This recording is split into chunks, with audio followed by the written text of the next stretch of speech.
Nung may sequence na turnover ako dahil nga nakita ko si Henry na nag-rim run. So sabi sa akin ni Coach Topex, ba't mo binabato kung saan yung bola?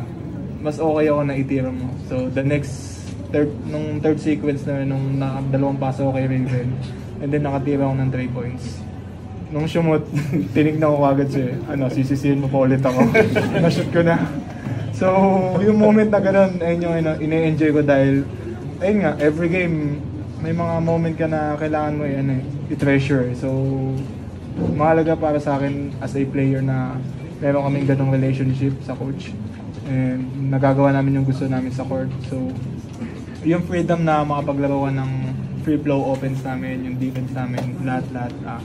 Sobrang laking bagay doon ng yung relationship ng bawat isa. So, doon sa sequence na yun, sinisinya pa din ako. Pasensya na, coach. May side ako ng story. Ito yun. Kasi di ba, as you notice, yung mga early turnovers niya, it's, passing the ball with guys that are not ready.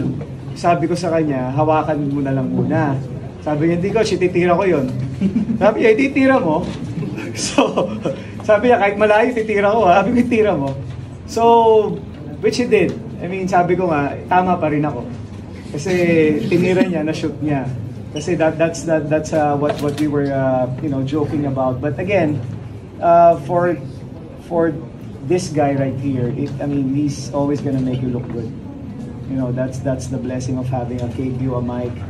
A lot of times we just try to remind each other.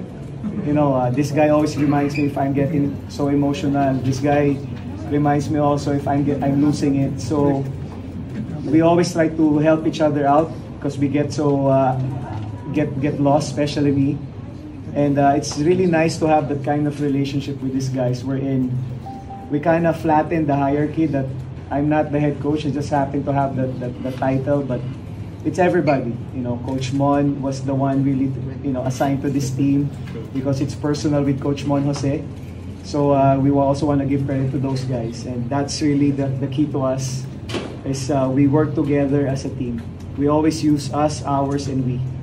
So that's really the key to this.